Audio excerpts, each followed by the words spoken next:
interesting morning, I got to tell you, because President-elect Donald Trump was out there criticizing a government contract with Boeing, claiming that it's going to cost taxpayers $4 billion to build the next Air Force One plane.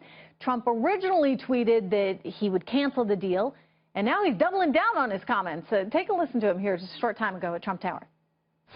The plane is totally out of control. It's going to be over $4 billion. It's for Air Force One program.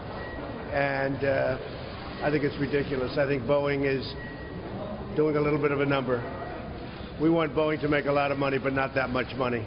All right. This comes as new reports say the State Department buried information that exposed $125 billion in government waste. According to this study, the back office bureaucracy at the Pentagon is so overstaffed that it has almost as many people working desk jobs as it does active duty troops. Joining me right now from Americans for Prosperity, the president of it, Tim Phillips. Good to see you. Good to have you here. Good to be here. How scared do you think Boeing is right now as a result of today's movements? It's good to keep these contractors on their toes, right? I mean, these political leaders, and Trump in this case, it's good to say we're going to check every contract. We're going to look at every dollar you spend because it's taxpayer dollars. I think it's a good thing, and I hope it gives pause to everyone out there doing business with the government. You've got to stay within cost and do your job. Well, I'll tell you, I don't think Boeing knows what to make of this. They issued a statement today. Let me just share it with the viewer. Sure. It's basically what you call a big old nothing statement. I read it and kind of laughed because they're not actually even addressing the elephant in the room. They say we are currently under contract for $170 million to help determine the capabilities of these complex military aircraft that serve the unique requirements of the President of the United States. And then they go on to say we look forward to working with the U.S. Air Force on subsequent phases of the program, allowing us to deliver the best planes for the President, the best value for the American taxpayers. So they're basically saying, hey, guess what? We work for the government. We're working on this plane, and we hope to give you the best value. But they don't really address what's at issue here, which is this concern that costs have gotten completely out of control. You watch this. What are some of the most egregious examples?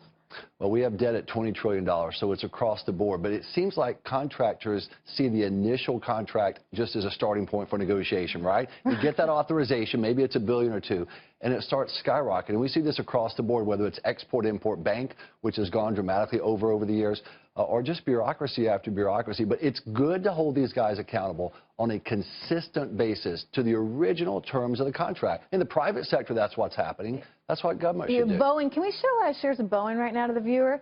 Let's take a look at the stock price. It was down about 1% in the pre-market and was stumbling a bit throughout the market. You know, the market has changed course, and we're now in positive territory overall for the Dow. Nonetheless, you see Boeing still trading off about 0.1%.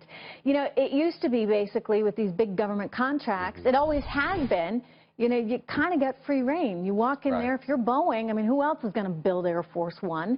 And so you can almost charge whatever you want. Has that changed? Not enough. Right now, they're getting ready to have a lame duck session wrap up. They're going to have thousands of special interest exemptions in the tax code for group after group, whether it's bourbon distillery folks or whether it's horse racing folks.